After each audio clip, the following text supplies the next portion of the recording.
아멘. 우리 하나님의 말씀 베드로전서 1장 9절 보겠습니다. 베드로전서 1장 9절.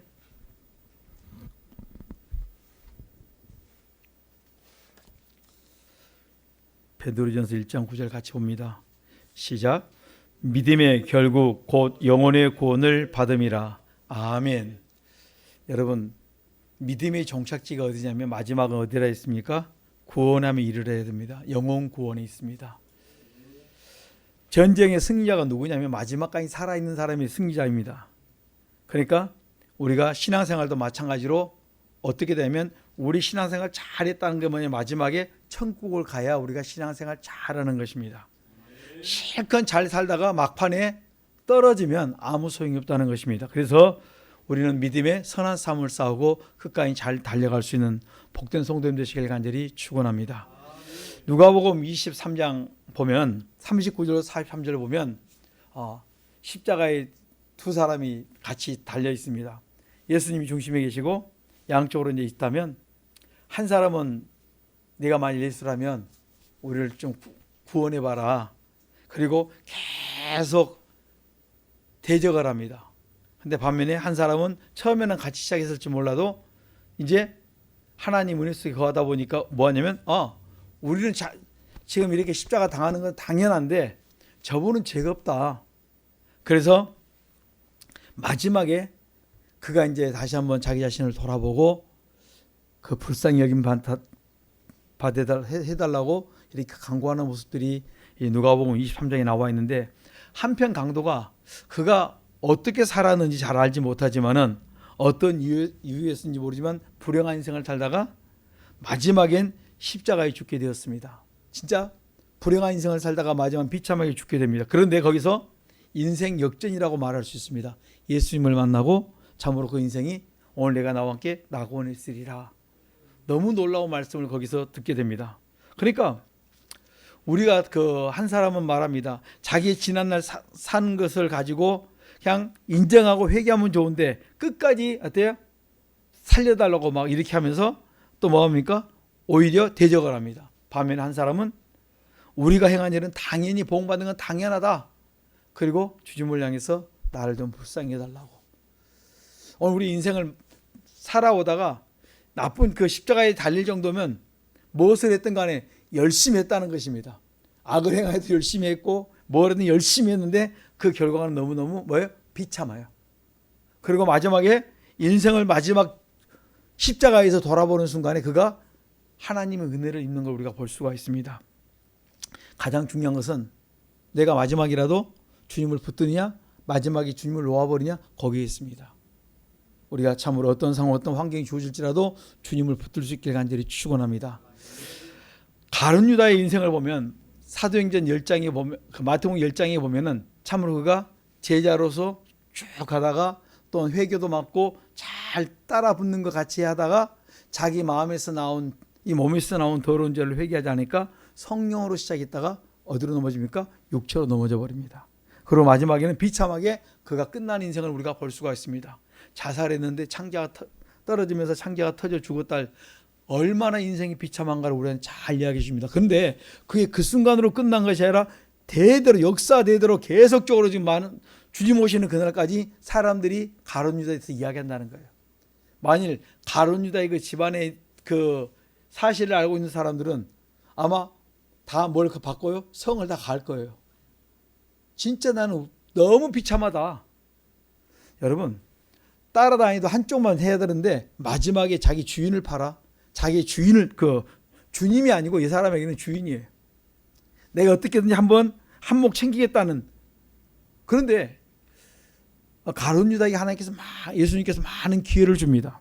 그런데 그 기회를 주었음에도 불구하고 그 순간에 귀신에게 사로잡히면요 뭐가 안 되냐면 회개가 안 돼요.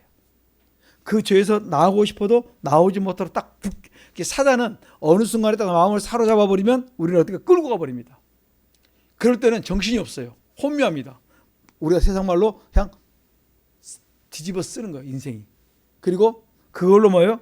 언제 깨닫냐면 예수님을 팔고 난 다음에 내가 잘못했구나. 이미 그때는 늦었다는 말씀이에요. 사단은 뭘 안 보여주냐면 그 다음의 세계를 안 보여주는 거예요. 너가 이랬을 때 이런 일이 있을 것이라고 하는데 그거를 딱 막아버립니다. 우리가 우리 인생을 돌아보시면서 어떤 일이 올 때 항상 우리는 내가 죄 지었습니다. 이것이 우리 입술로 고백되어지기를 간절히 축원합니다. 열왕기상 11장에 보면 1절로 13절에 보면 솔로몬 출발 참 왕으로서 잘했습니다. 1,000번째 드리면서 또한 마지막에 그 가는 길까지 막 잘 달릴 것처럼 우리가 볼 때는 진짜 너무너무 놀랍습니다. 그런데 그 어디서 넘어지냐면 많은 여인을 드렸는데 그게 뭐가 들어왔습니까? 이방 여인, 이방 신상을 가지고 들어왔어요. 그런데 젊을 때하고 나이가 들면 자꾸 뭐 합니까? 여인 쪽으로 마음을 빼앗기고 그다음에 넘어지기 시작합니다. 그래서 하나님께서 그에게 많은 기회를 주는 걸 볼 수 있습니다. 그런데 그가 계속 거부합니다. 뭐 때문에 그렇습니까? 우리가 가장 약한 것이 음란입니다.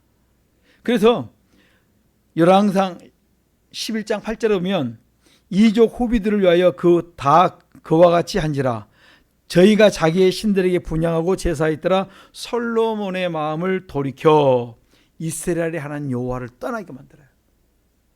그렇게 우리가 하나님을 섬긴다고 하면서도 사단이 집요하게 공격하니까요. 어느 순간에 뭘 합니까? 믿음에서 떠날 수 있다는 말씀입니다. 야, 솔로몬이 그럴 수가 있을까? 여호와 하나님 여호와를 떠남으로 저에게 여호와께서 진노하시고 그에게 계속 두 번이나 경고를 주었음에도 불구하고 돌이키지 못해요. 솔로몬이 넘어질 수 있으면 저와 여러분도 당연히 넘어질 수 있습니다. 그러니까 우리에게 어떤 죄가 딱 들어올 때 그때 회개하지 못하면 뭐 해야 됩니까? 막 작정하고 금식 들어가셔야 돼요. 그래서 그걸 끊어내야지. 그리고 다 버려야지. 그렇지 않으면 이것저것 생각하다 보면 솔로몬과 똑같이 될 수 있다는 말씀입니다. 그리고 난 다음에 결론은 무엇입니까? 내가 조상이 심어놓은 것 때문에 너대에서는 안 빼앗지만 내 후손에서 르호보암 때 남과 북으로 나눠버립니다. 그러니까 르호보암이 조상이 허물을 뒤집었으니까 미련한 것도 있고 진짜 그들의 부모가 죄를 지으니까 자녀가 미련한 가운데서 미련한 짓을 행했다 이렇게 우리가 말할 수 있다는 말씀이에요. 여러분 우리가 그러므로 우리 성도님들은 성령으로 시작했다가 계속 잘 달려가서 마지막에는 영혼 구원에 이르기를 간절히 축원합니다. 그래서 서로 우리가 뭐 해야 되는 줄 아시죠? 기도해 주셔야 돼요. 우리 서로 기도하지 않으면 지금 솔로몬이 가장 약한 게 뭐냐면 기도의 동역자가 없어요. 왜냐하면 자기를 도왔던 모든 것은 어머니 때 어머니를 통해서 영적으로 훈련받았던 것 그 다음부터는 자꾸 약해집니다. 다윗은 그래도 그나마 그가 산전수전 다 겪고 뭐 했습니까? 거기서 많은 쓴뿌리를 빼고 그 다음에 기도를 많이 했기 때문에 그나마 하나님 은혜 속에서 계속 붙들림받아 되었는데 솔로몬은 왕이 되고 난 다음부터 뭡니까? 순탄했어요. 그리고 자기 하고 싶은 대로 다 했습니다. 그런데 마지막은 어디에 넘어지냐면 가장 자기 허물이 약한 부분에서 넘어지고 말았다는 것입니다. 역대상 29장 26절로 28절에 보면 다윗에 나오는데 다윗의 말년에 이렇게 기록이 나왔습니다. 나이가 많아 늙도록 부하고 존귀하다가 죽었다. 나이 많아 늙도록 부하고 그 다음에 존귀하다가 죽었다 이렇게 나왔습니다. 참 우리 인생이 어떻게 되냐면 이렇게 사셔야 돼요. 내가 비록 젊을 때에는 산전수전 다 겪었습니다. 진짜 말 그대로 얼마나 비참했습니까? 다윗의 몇 살에 죽으신 줄 아시죠? 70세예요. 왜냐하면 그가 하도 어디서 많이 살았습니까? 우리 잘 알듯이 산에 양친다고 어릴 때부터 양친다고 살았지. 그 다음에 또 사울왕 피해서 도망다니면서 도망자로 살았지. 그 다음에 굴에 숨어서 살았지. 여러분 그게 다 몸에 유익한 건 아니에요. 그런 산전수전 다 겪었는데 그게 힘든 줄 알았는데 보았더니 성경이 이렇게 표현해 놨습니다. 나이 많아 늙도록 부하고 존귀하게 살다가 죽었다는 거예요. 야, 이게 가장 아름다운 인생이 아닌지. 내가 비록 인생을 살다가 내가 젊은 날에 힘들고 어렵게 살았을지는 몰라도 신앙생활하면 가면 갈수록 더욱더 내가 하나님 보시기에 아름다운 인생으로 살아갈 수 있기를 간절히 축원합니다.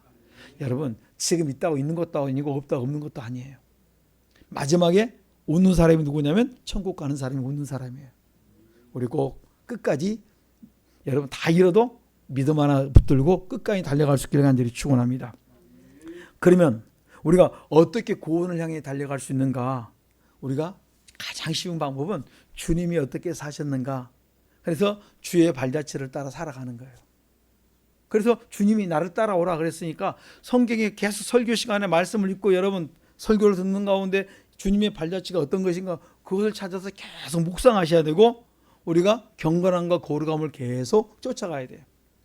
양심 살면 여러분 뭐가 달라지냐면 우리 양심의 죄를 회개하면 그다음에 내 마음의 가죽을 벗기고 나니까 눈의 할례가 귀의 할례가 다 벗겨지면 말하는 거 생각하는 게 다 달라져야 돼요. 그리스도의 그 주님의 발자취를 따라간다는 것은 내 양심을 살렸으면 행실이 변하는데 행동과 내 말과 그다음에 뭐예요? 듣는 것과 다 어때? 그리스도로 말미암아 다 어때? 씻어내야 돼요. 이 그리스도 할례가 우리 안에 늘 있기를 간절히 축원합니다. 우리가 참으로 주님의 발자취를 따라갈 때 세상의 유혹이 얼마나 많은지 몰라요.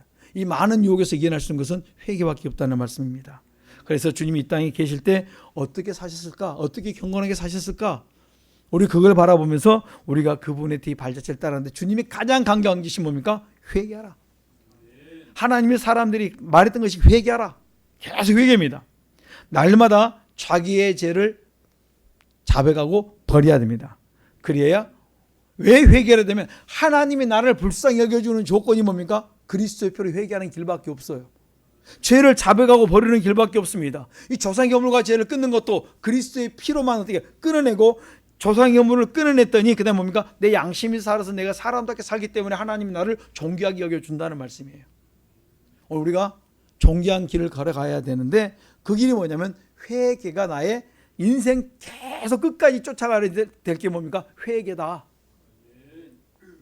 많은 사람들이 회개를 강조하면 지겨워하고 막 싫어합니다. 근데 모르기 때문에 성경은 계속 회개를 강조합니다. 모든 경외가 항상 바탕에는 뭡니까? 회개가 깔려 있는 위에 말씀과 삶이 깔려 있어야 넘어지지 않습니다. 지금 솔로몬이 가장 약한 게 뭐냐면 회개예요.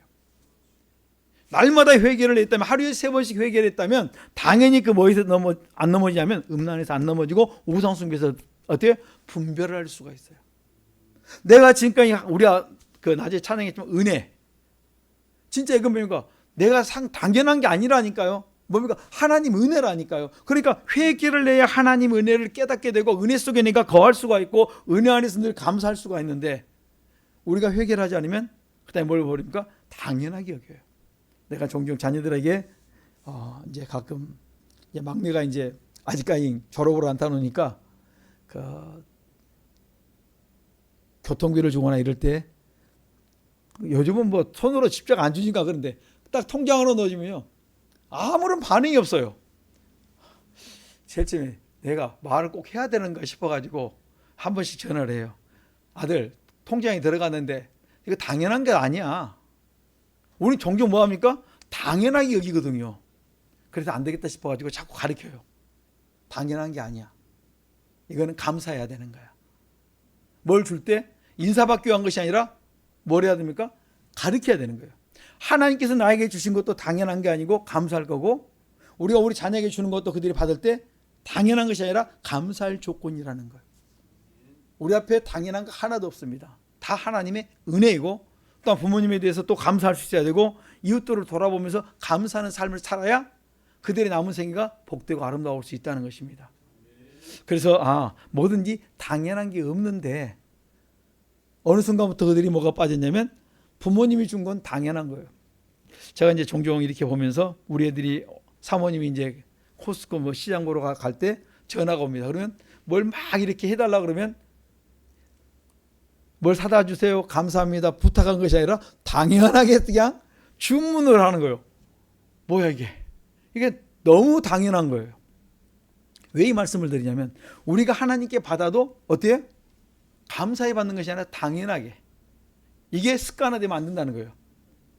복이 요구로 안 받기도 하려면 범사에 우리가 숨 쉬는 것 자체도 건강한 자체도 여기까지 와 있는 것도 다 감사로 바꿔야 될 것을 우리는 당연하게 여기고 있습니다. 그리고 항상 비교해서 뭐합니까? 원망 골평이 끊어지지 않았던 이러한 부분들을 회개하면서 우리 자녀들에게 그러한 삶을 계속 여러분 말하는 것이 뭡니까? 양육해 나가는 거예요.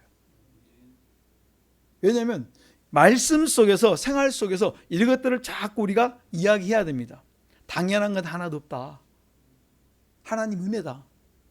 그걸 자꾸 나눌 때 우리 자녀들이 지금은 깨닫지 못할지라도 그들이 결혼하고 나면 또 뭘 깨닫습니까? 자녀가 나한테 뭐 해주는 것도 당연한 것이 아니고 자꾸 하나하나 둘 키우니까 이게 뭐예요? 그냥 다 내 거예요. 너무 당연한 거예요. 그게 아니라 감사할 거라고 자꾸 심어줘서 그다음에 뭡니까? 그들로 하여금 감사를 할 때 훈련시키는 것도 경건의 훈련 중에 하나라는 겁니다. 그렇게 될 때 우리가 우리 자녀가 곁길로 가지 않고 믿음 안에 다시 온전히 설 줄 믿습니다.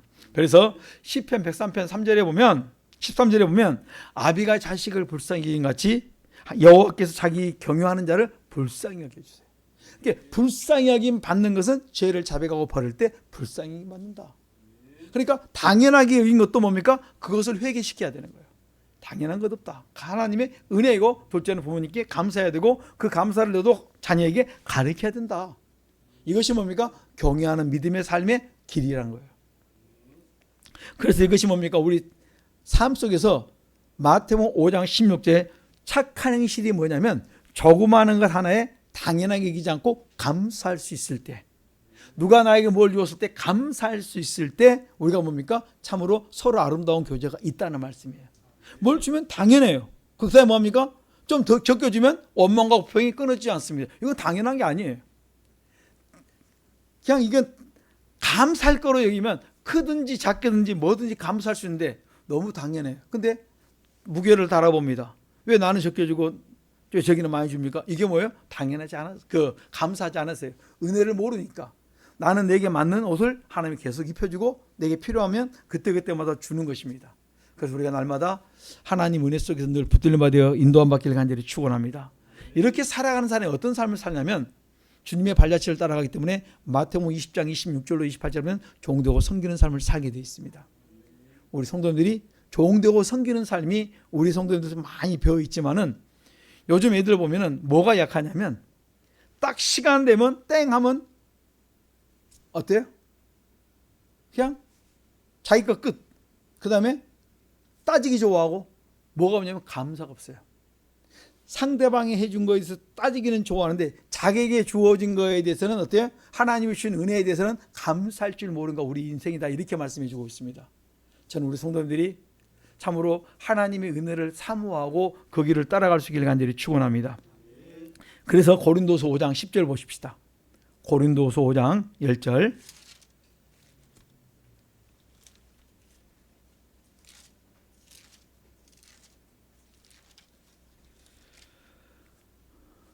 우리 고린도서 5장 10절 같이 봅니다. 시작.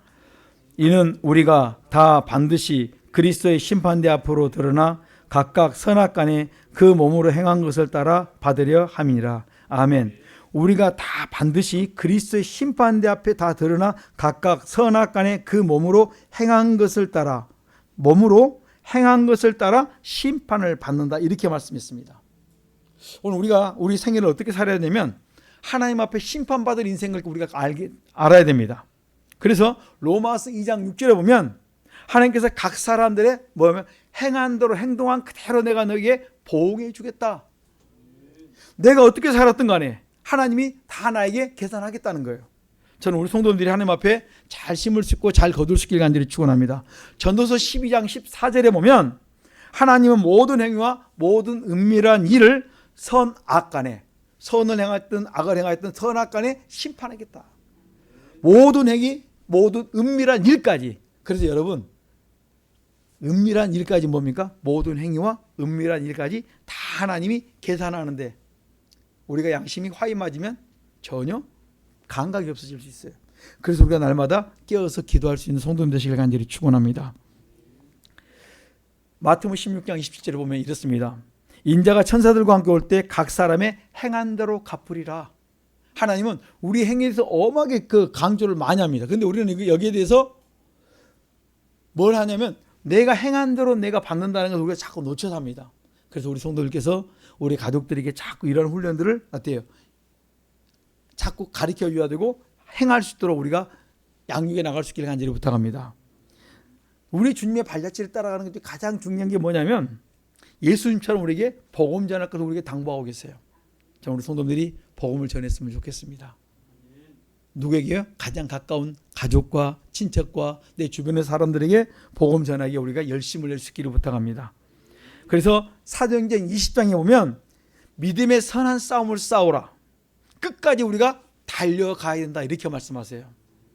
우리 성도님들은 여기서 끝나는 것이 아니라 주님 오시는 그날까지, 내 목숨 다하는 그날까지 내가 믿음의 선한 싸움을 계속 싸우며 나가야 된다는 것이. 그러기 위해서는 뭐 해야 되면 디모데후서 6장 열절의 사건들, 그러니까 내가 욕심을 부려서는 안 되고 이러한 것들을 계속 어떻게 내게 나오는 마음에서 몸에서 나온 그 다음에 내 정욕을 따라 사는 모든 것들을 회개하면서 그 다음에 이것들을 다 회개하고 의와 경건과 믿음과 사랑과 온유로 계속 어떻게 선한 싸움을 싸우면서 어때 우리가 영생을 향하여 쫓아가야 되는 거예요.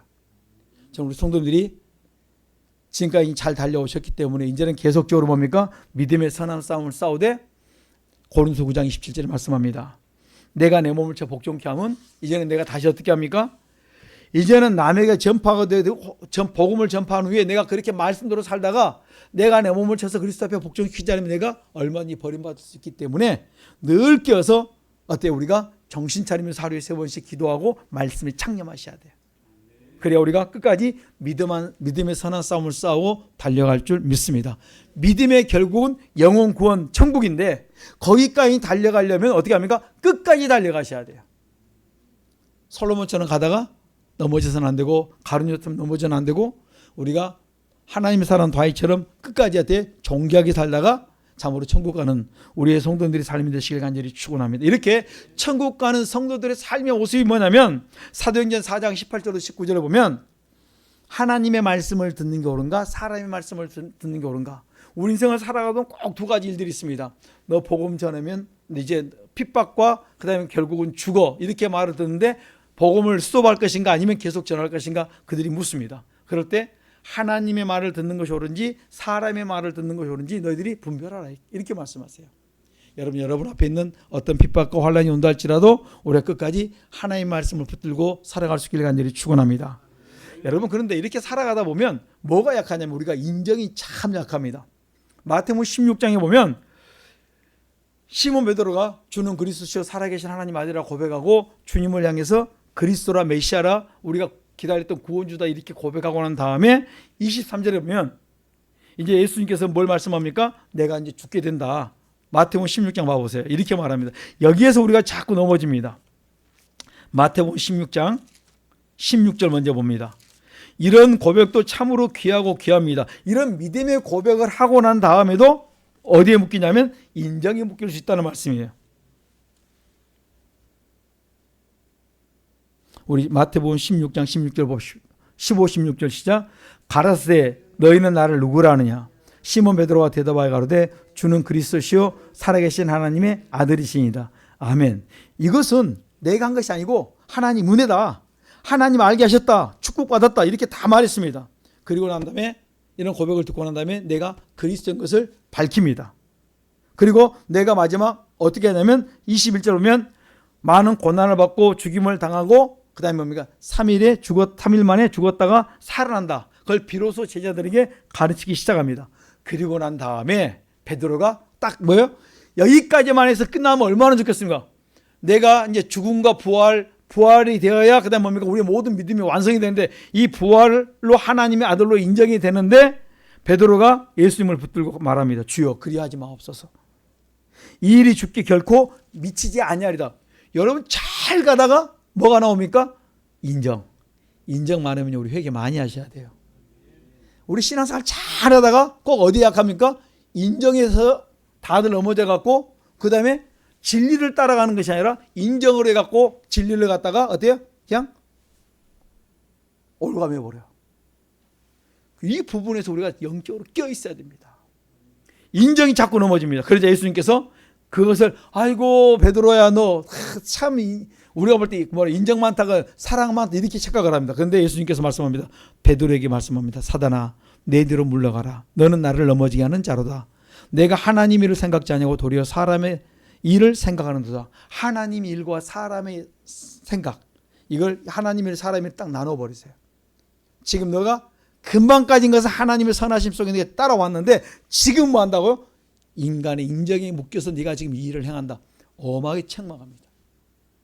여러분, 우리가 신앙생활할 때 때에 따라서 뭡니까? 선과 악을 분별할 수 있어야 되고 그것을 과감하게 끊고 돌이켜야 될 때가 있을 줄 믿습니다. 그러니까 갈라디아서 5장 28절 육체와 함께 정과 욕심을 십자가에 못 박아라 이렇게 말씀했어요. 우리가 믿음의 선한 싸움을 싸우고 주님의 발자취를 따라가려고 하면 정과 욕심을 날마다 우리가 회개하며 따라가야 될 줄 믿습니다. 그러니까 여러분, 믿음의 선한 싸움을 싸우기 위해서는 뭡니까? 달려갈 길을 할 때 우리가 놓치지 않기 위해서는 우리가 끝까지 하루에 3번씩 기도하셔야 돼요. 말씀에 창념하셔야 돼요. 그리고 난 다음에 우리가 믿음의 선한 싸움을 싸우고 달려가보면 거기에 뭐가 있냐면 디모데후서 4장 8절에 의의 면류관이 기다리고 있다. 우리 성도님 속에 이런 놀라운 축복이 있기를 간절히 축원합니다. 꼭 우리 성도님들이 끝까지 달려갔음. 믿음의 결국은 영혼 구원임으로 끝까지 달려가는 마지막 경주에서 마지막까지 주 앞에 서는 그날까지 끝까지 달려가는 믿음의 선한 싸움 꼭 싸워서 승리하시길 간절히 축원합니다. 주여 삼창 기도합니다. 주여, 주여, 주여. 살아계신 아버지 감사합니다. 우리가 믿음의 선한 싸움을 싸우며 달려가기를 원합니다. 이 복된